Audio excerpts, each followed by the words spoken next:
Good afternoon, everyone, and welcome to the Power of Eight discussion. Today we're on Lesson 11, which is this book, Hugging Strangers. So we're going to talk a little bit about this, and then we're going to share what has been happening with us over the last week, some more up-to-date news on what we're feeling with the energies that are coming in for the week. So hugging strangers, my favorite part was it's on page 103, where it talks about what the participants felt during the experiment, and they just as they were giving healing intentions, and they described themselves being more generous towards themselves, as well as more loving, less critical, more satisfied with life, calmer and more grounded and even tempered, more empowered and connected with circumstances, a greater clarity of purpose of the heart. And Pollyanna, the co-host here, what did you think of this chapter, and what stood out to you the most? Well, thank you for that. What stood out for me the most was that the surprise that people felt about having been the senders of positive healing intentions to the person in the group in the peace experiments and the Power of Eight circles, and then the unexpected surprise of all these wonderful benefits that you just started sharing, right? That's what's, and this chapter is just loaded. It's we were sharing before, it's a short chapter, and it's just incredibly loaded with all kinds of fascinating testimonials, like just loads and loads of them. And what caught my attention, just because you've highlighted so many of them so beautifully, is that when she kind of stood back from all of them, she noticed that this there was this greater good at play here about mystical ecstasy she talked about, and how Abraham Maslow wrote, "This is the way the world looks if the mystic experience really takes. If you've gone through this experience, you can be more in the here and now than with all the spiritual exercises that there are. So this basically a transcendent experience is psychologically good for you." And I love that point, and how people who experience mystical states have far, far higher levels of psychological health and enjoy improved relationships, improved health, and a deeper meaning and purpose in life. So really, I mean, what sometimes people misunderstand, I think, from a certain perspective as being woo-woo, what she's underscoring with these very scientifically based experiments is the expanse of well-being and sense of wellness that mystical experiences have. So for so long, there's been this separation between, the material world and the spiritual world. And now it's like, we're moving back into this place of reunion, right? Between the two. So that's what I love about this chapter, is that's what caught my attention, is not only the testimonials, also the mystical experience, how because it can be so easy, I think, for sometimes people to minimize it, with perhaps if they haven't experienced it, and yet it's so profound. It is very profound. And we're in the times, speaking from my point of view, where you can live in both. You can live in both the mystical experiences as well as here in the physical world as well. And it's fun and interesting and exciting to see what will be coming into the physical world, because I always see things in the energetic world first, and then it appears in the physical world. And now we're at the time where that can happen very, very rapidly. One of the things to go along with what you said was here in the book too, that I was looking at, where I just had it. She was talking about there seemed to be some sort of individual expansion of consciousness for the participants who were sending healing energies. And from my experience as a healer, because we're constantly sending healing energies when people are in our healing room, you can rapidly expand that way too. So it's a win-win for both the healer and the client coming in for the healing, because those energies are healing to both. Yes, that's really a key piece of it, that it is a collaboration in the sense of not my will, or I'm willing you to be better, but in a different sort of lens through which to see that collaboration. It's being that pure channel vessel, through which that divine source energy, whatever you call it, universe, spirit, we have different names for it, can flow, and be received by the person receiving the healing, and yet both are transformed into something more because of it, right? Right. And Yeah. that's one of the, I think, bringing it into, like you were saying, like, how does this relate to our times that we're in right now? And this has been a discernment on my own journey from doing, Reiki, doing healing sessions over the years, working with clients, is that if I feel a sense of expansion, if I feel a sense of just, sometimes it's, when I say energy, it's not necessarily like energized. It's like, because I think sometimes when I say energized, it might lead people to think I'm ready to jump up and down and do jumping jacks. Sometimes it's energized in the sense of feeling calm, right? Or some other way. But just, I think expanded kind of covers it, because I feel like there's enhanced, even with this simple, and going in with a simple intention of just being open and being neutral and being there to serve, and to get out of the way so that it can happen, to just be hold the space for that to transpire. And that experience is what is the yes, I've gotten out of my own way, is when it has that expansive feeling to it. So the beautiful thing, it's kind of almost paradoxical, it would seem, to the programming a lot of us have experienced in the more 3D world, 3D material world. And it's sort of an unwinding of that actually less is more, when we can hold space and presence and open and surrender to this greater good, this greater field of potentiality and possibilities. Then it's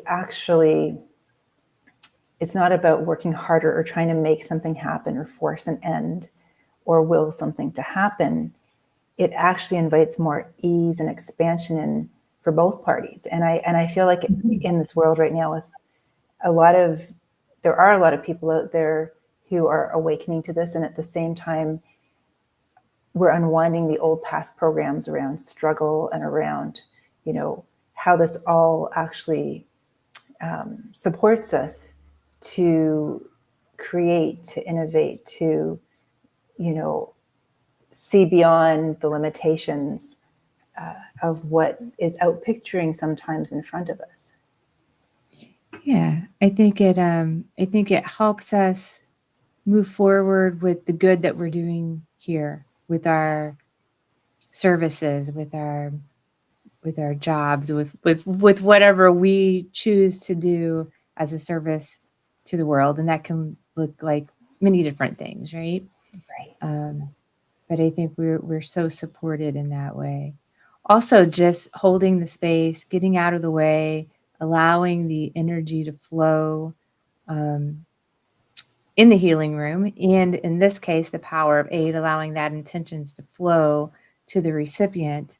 I feel like the more you can get out of the way, the more you can do that, the more that you hold that space in gratitude and appreciation that you are there and you can do that. I feel like the more spiritual gifts that are given as well. Mm-hmm. Yes, That you receive more spiritual gifts in that way. that's so true. That's so true. So it's that capacity to be in that receptive mode, to receive on behalf of the person you're sending the energy to, and in so doing, the universe has enough for everyone, right? It's this trust and in the abundance that is present in the moment. And like you said, the gratitude for it and the appreciation. And right now too, I just feel like for a lot of us in this, I don't know what you've been picking up on right now, but the power of choice, of really paying attention to, are we focusing on what we want to create? Are we focusing on what we're grateful for? Are we focusing on the blessings in our life?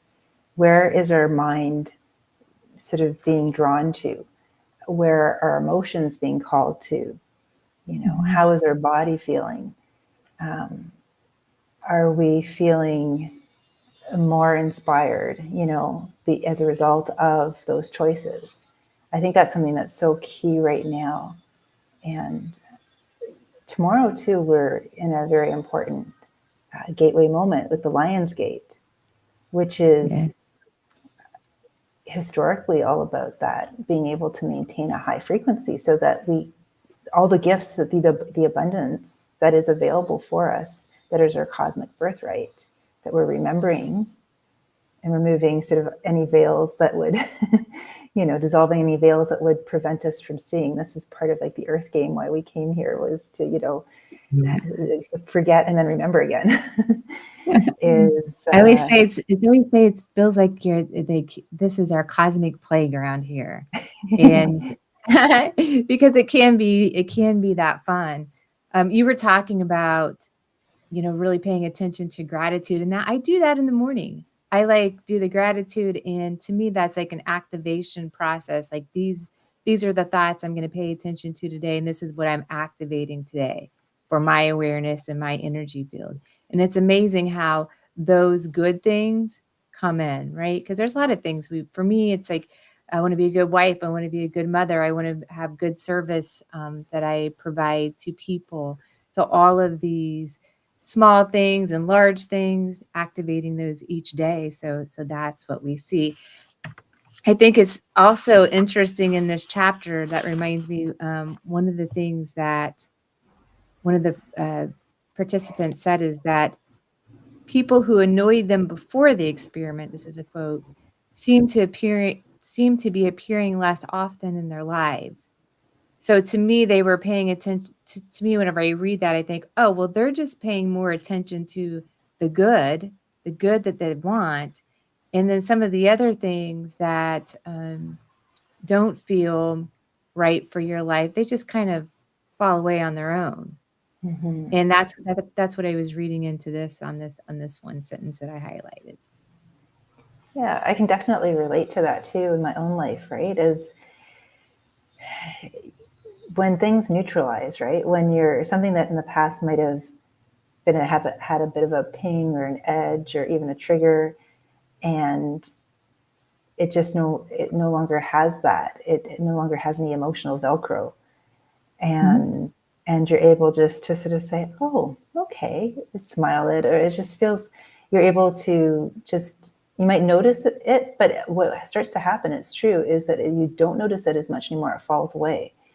And I think at first there's that transition where you notice that you're being with it in a different way. And then it's like the learning is complete, the lesson is complete, and it just dissolves.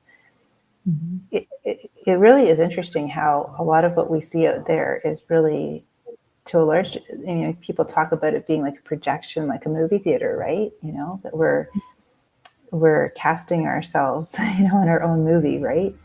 And sometimes we cast ourselves in very interesting roles, you know, and wonder why we're not enjoying watching the movie. And or I like when you talked about the cosmic playground, sort of cosmic hide and go seek, you know, like here I am now, I'm over here. No, I'm over here. Oh, I'm wearing this hat now, you know, trying on all these different costumes, right? And I think part of that cosmic playground is through sort of, to a large degree in the beginning, as we're awakening, trial and error of, oh, this feels better, this doesn't feel as good. And it's oftentimes, it's initially for a lot of people, it doesn't have to be this, but initially I think It's almost like a rite of passage for us as human beings. It's the pain when it gets to a point where that we ask for a higher power, a higher something larger than ourselves to intervene. And whether that's attending, a Reiki session or learning a healing art to do healing on ourselves, or a combination thereof, it's that is the beginning of realizing that, trying to I have a funny story to share. This just popped back into my mind. It's kind of random, but it's very quick. When I was I think it was it was grade 1.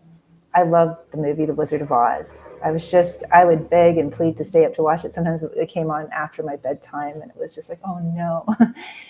And I was so enamored with The Wizard of Oz that I got a group of friends together in the playground, and we were going to reenact it. And and I don't know where I got that bravado when I guess, like a lot of kids are like that, because part of me was kind of shy at that time. But when it came to something like that, and I felt it in my heart, I just went all in, and I didn't worry about anything.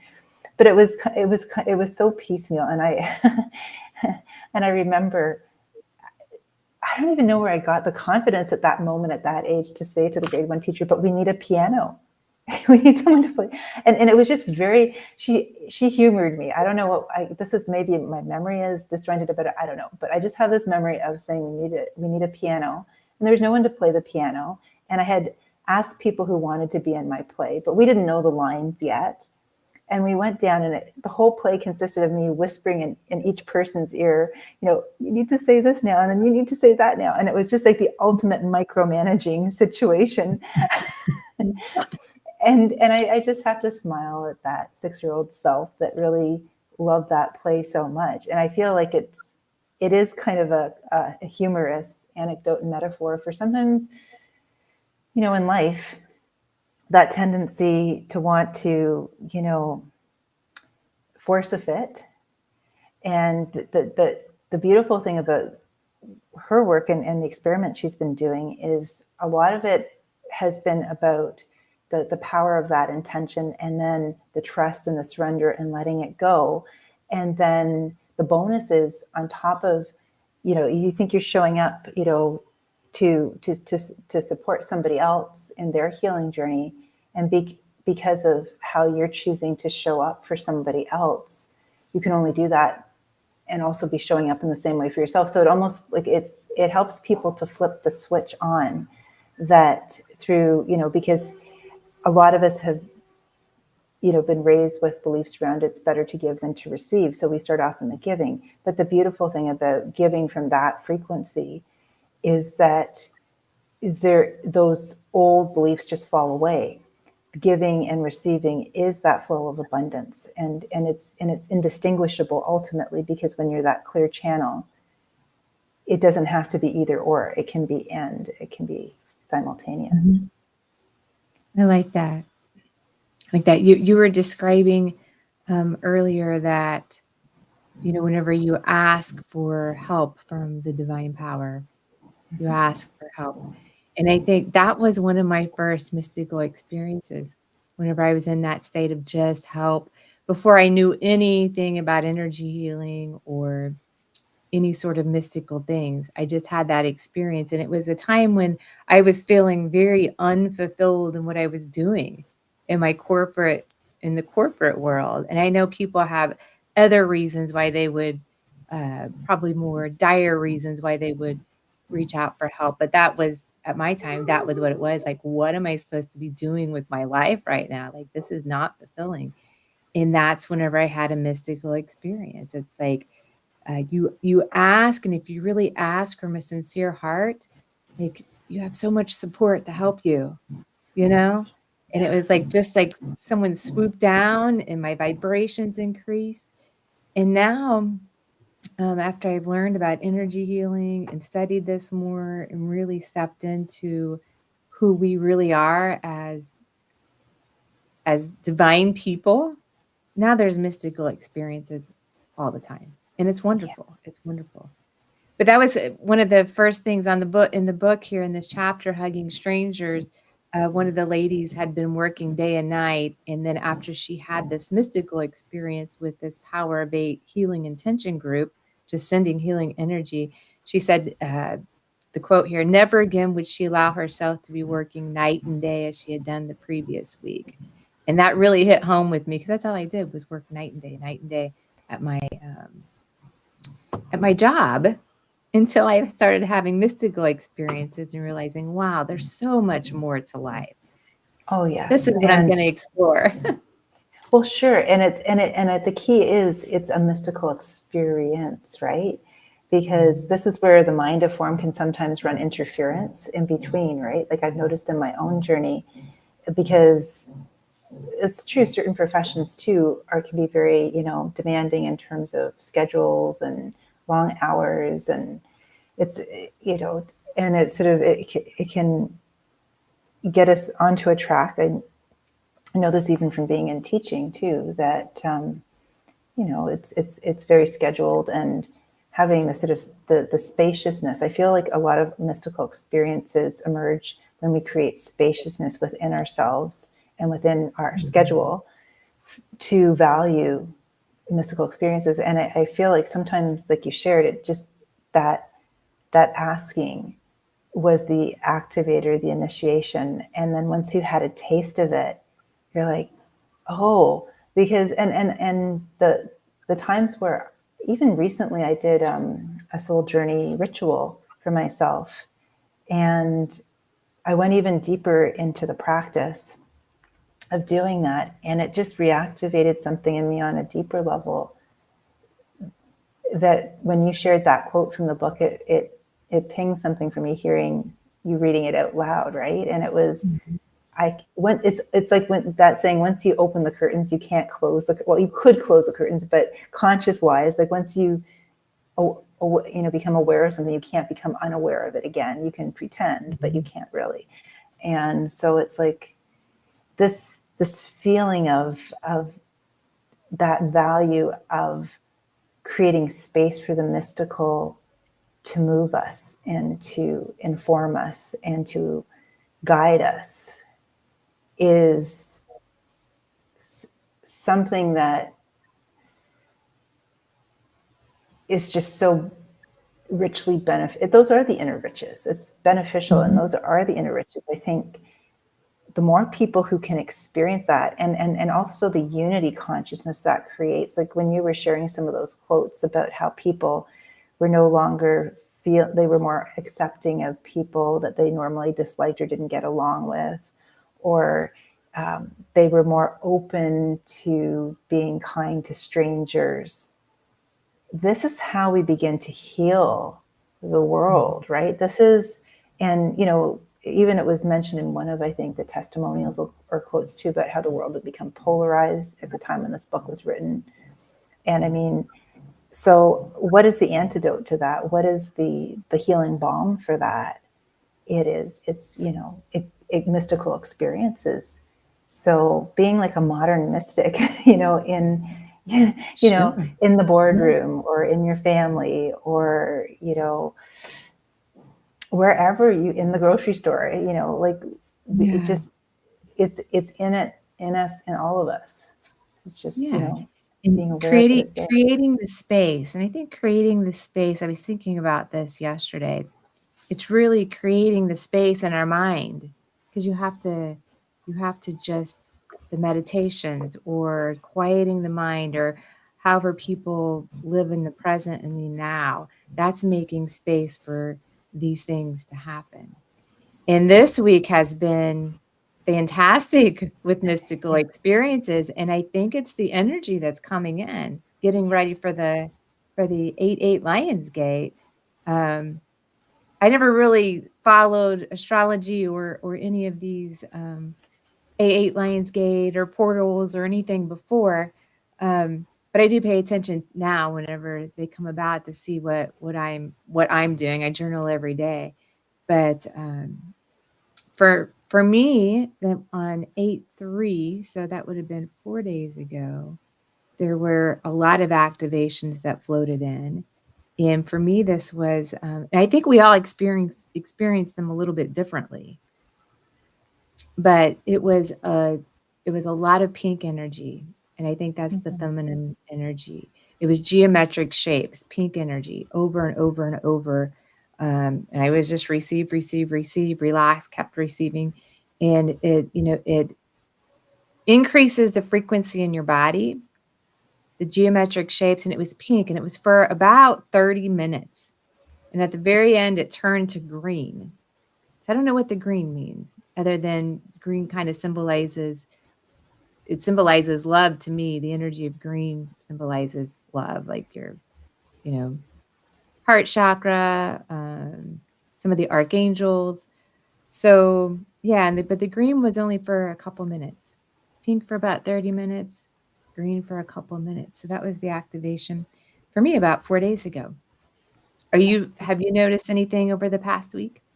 Yes. For me, it's been more in the form of, there's been a lot of purging, sort of since the full moon. And it's come in bursts and spurts. And there's been like an opening happening inside of me that has been very profound. It's been that, I'm trying to think of a very concise way to sort of sum it up. I guess it's like a dissolving of layers. So it's been an ongoing process.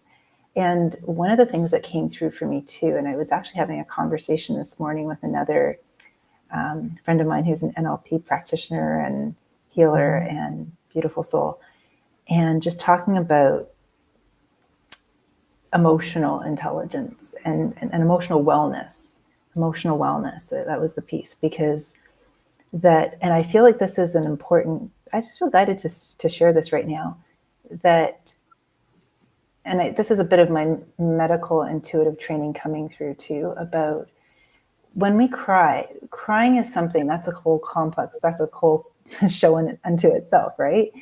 But how purifying tears are for the emotional body and for the light body. And when we don't allow tears to move through us, it's not necessarily needing to understand or analyze why we're crying with the head, because that can just kind of keep us in a downward spiral. But it's just allowing the energy to flow like water, like you don't want to have a stagnant pond. And it's emotion, tears. It's almost like, I'm going to go out on a limb here, but this came through this morning about, it's healthy to cry. It's healthy to, I think, just the way we talk about laughing or being in gratitude, I think we're here to acknowledge our multidimensional presence. And the key is to witness the tears, not identify with the tears. Just the way we laugh, just the way we sneeze, just the way, all these things. We have a body, we have emotions, we have thoughts. Because on the other side of that was like a lightness of being, was like a clarity came through too. It was that resurrection energy of like the tears bathing back, like a baptism almost. Those parts of me that wanted to emerge, that wanted to be cleansed, that wanted to be purified. And so seeing crying is not pathologizing it. That's what I was talking about with the medical intuitive training, that there's a tendency to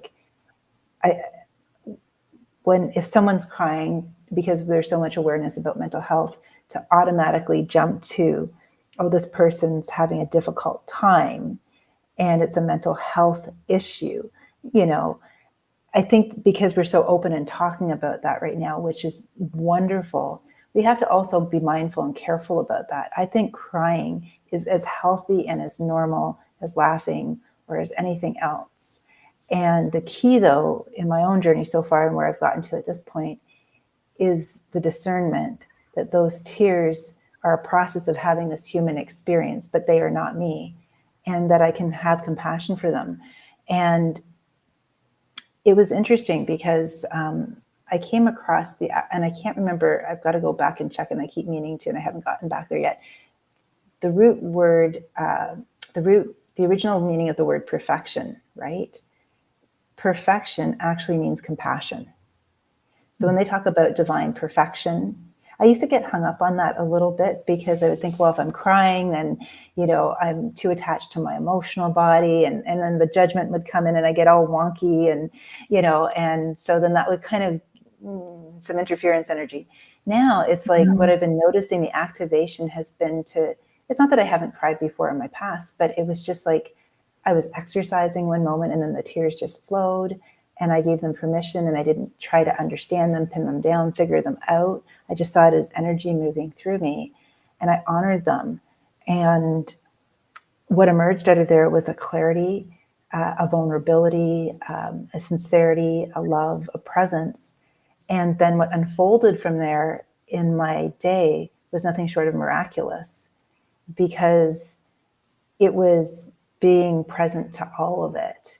And not siloing it, not putting it in different containers and saying, it was unifying it. It was bringing all the energy from, like you have wind, you have rain, you have fire, all these things, and recognizing that they all are part of our inner ecosystem. They're all part of our inner way of being in the world, and just to be with them and their forces. And so that was what was sort of bubbling up and awakening in me. And it was really, really powerful. And it really shifted relationships, communication patterns and styles with myself and with others. And I'm just open and curious to see what else is going to emerge through it. So. Yeah. I mean, I've seen that happen in healing sessions as well. And even for me, because I work with a lot of healers also, where we trade services, where sometimes there's not even emotion attached to it. It's just like tears are just streaming down. It's really, there's no emotion for it. It's just happening. Yeah. And it's just like energy moving. It's the energy moving, some cleansing that's happening. So yeah, I can relate to that for sure. And I guess I just felt kind of guided to share that too, because I feel like mystical experiences, as you mentioned earlier, this is just something that's coming through now, can happen in any moment and in any way. I used to think mystical experiences when I, was much younger were, something for monks or nuns, in a very sacred kind of space. I feel like it's just like a lot of things. It's the way we show up for things that restore the sacred to things or open us to the mystical. I mean, you could be gardening in the backyard and have a mystical experience where all of a sudden the plants are speaking to you, and I've had that before. Even I had an experience years ago with a little iguana here, where I was walking along the sidewalk and there was this one iguana standing there, and I just took a moment to just send love to the iguana and stay in my heart connection and really feel the love in my heart for the iguana and connect to the iguana's heart. And I got closer and closer to, the reptilian brains, but as soon as I broke for even a flicker of a second, that heart connection, then the reptilian brain kicked in and he fled. But it was amazing how close we could get to each other when I stayed in my heart. And I also visualized, the iguana's heart and feeling the oneness. And then it was really fascinating. I'll never forget that.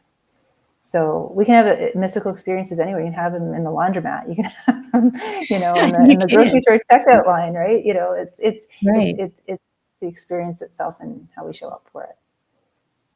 Yeah, I would say, to me, my mystical experiences would be what you see physically, but also on the energetic realm as well, because there's so much that happens there that's very beautiful and magical. In being open to that, it can be really, really fun.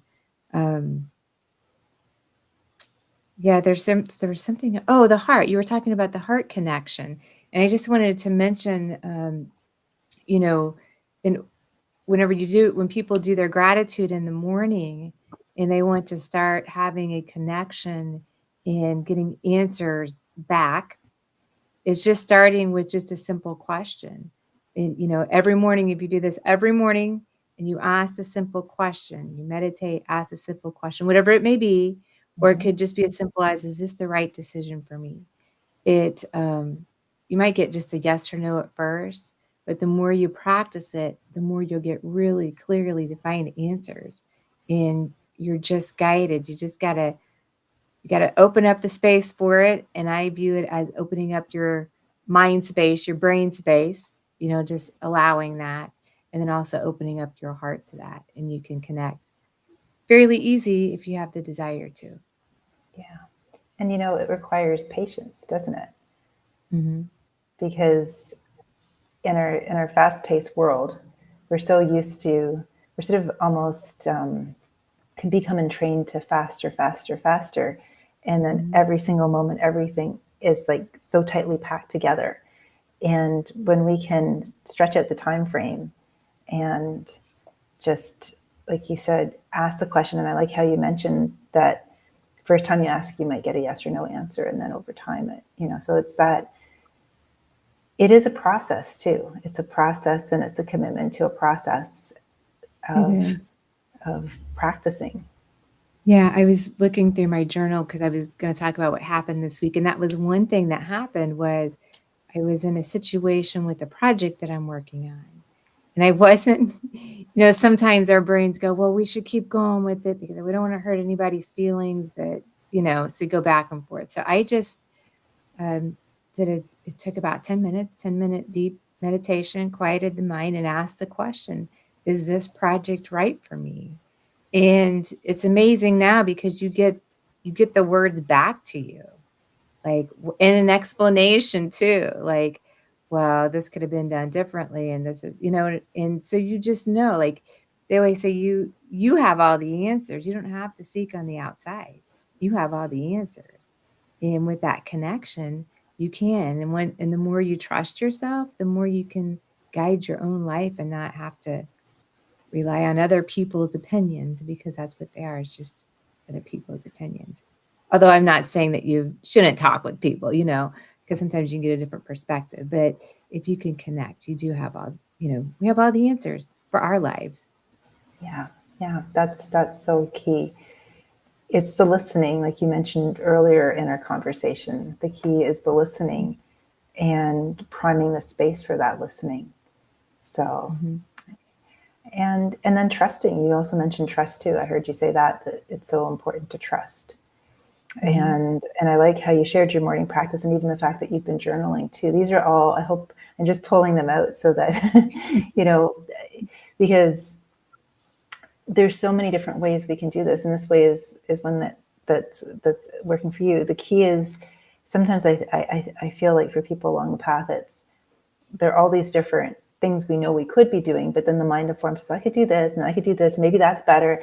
At the end of the day, just commit to something. Even if it's one thing, just choose one thing and stick with it for maybe even a week. Let's start with a week, and then if I've done it for a week, let's see what happens if I go for another week, and then maybe stick with it for a month. And then, it's be fluid. If you decide from there you want to shift into something else, but oftentimes the answer even in that will emerge. So the key is just to get started with one practice where you can open yourself to some spaciousness. And it doesn't have to be hours. It could be an extra 10 minutes.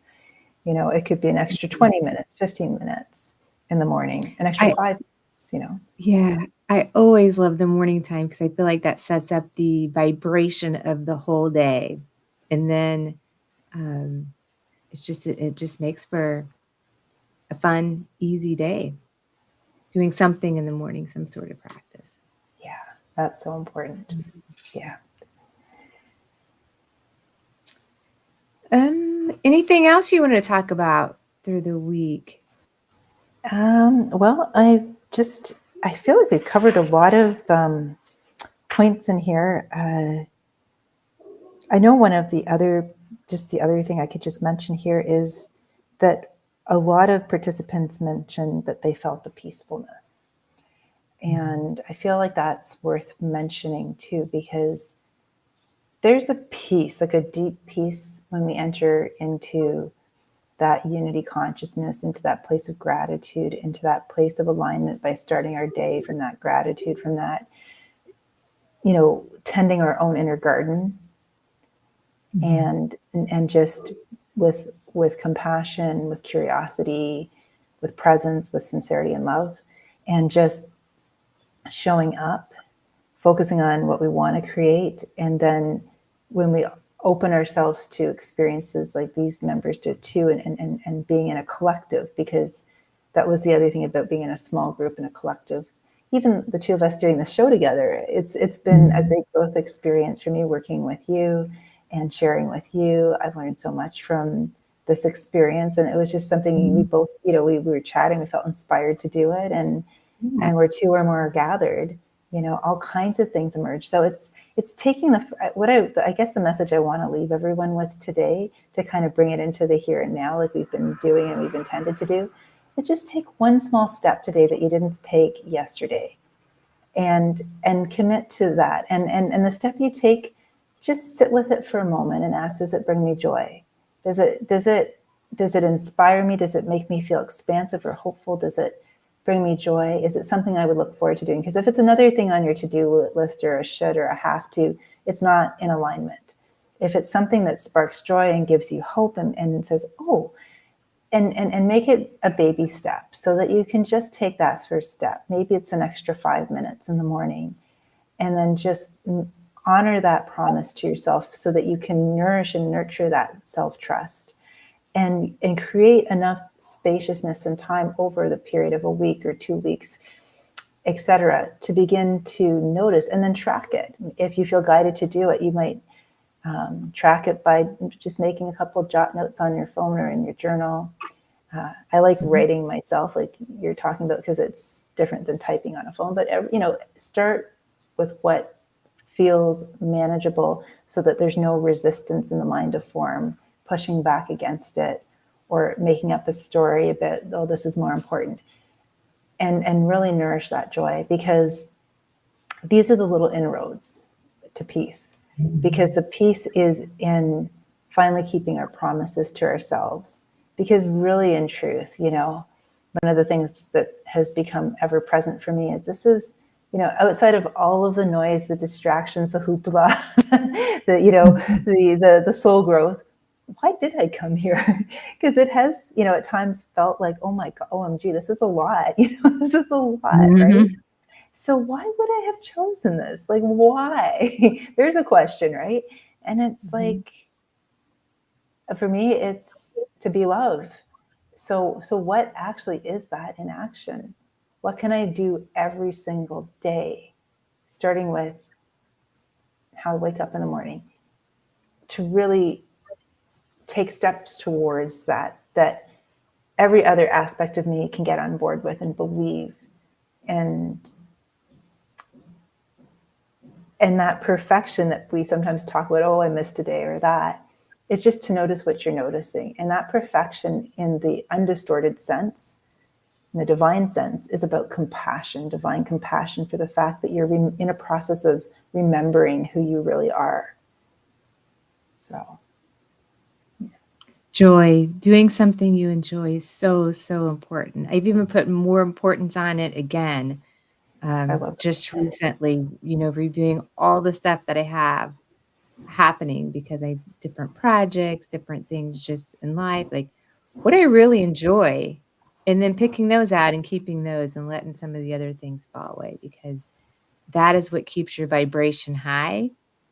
And that's what we need to be doing during this time, is really keeping our vibration high by things that we enjoy doing. And that what we enjoy is going to be different for each person. It can be very small things. It can be very small things that make us happy. I have to tell you this, because this was, I redid my dining room, and I flooring, and I put like this little plant in there. And something about walking down the hallway and looking into that dining room, that makes me so happy, because it's just like so clean. And I have this plant there that I really like. I mean, so I don't know how long I'm going to feel that way about that specific room, but small things like that, what makes you feel good. So that was just as an example that I think most people might be able to say, oh, it's just some of the small things too. To say, oh, wow, it makes me feel good. Yeah. Yeah. I love that you shared that. There's, look, my mom had a Post-it note up on the kitchen cabinet, and it was actually her family doctor who reminded her to write this down on a Post-it note. That was her prescription. Look for the good stuff. I love it. And so I remember being at home and seeing these Post-it notes around the house, look for the good stuff. Mm-hmm. So, oh, there's one other thing I have too. In my garage, my boys play sports. So sometimes the moms will make these, the big fat heads. You know what I'm talking about? When they take their face and blow them up, and then you have your son's face. Well, so I took one of those from last year, and I have it right in my garage. So every time I pull in, I see his big smiling face. And I love it because it's kind of silly, but it makes me smile. So there's all sorts of things that I do.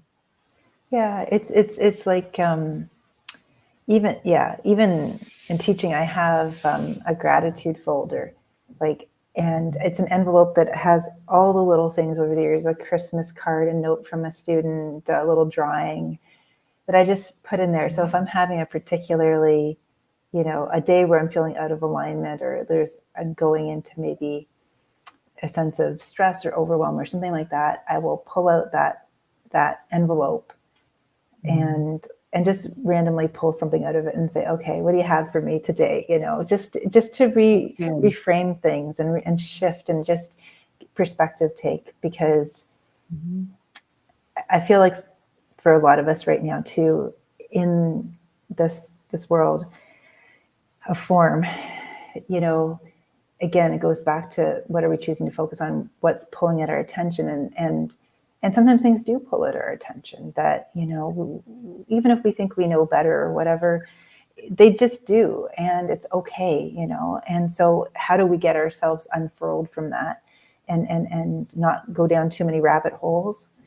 And when I say not go down too many rabbit holes, the other day when I was crying, that wasn't a rabbit hole. That was, and I actually, that's a discernment. It wasn't a rabbit hole. It was, it could have been a rabbit hole if I had identified with the emotions as being all the totality of all that I am.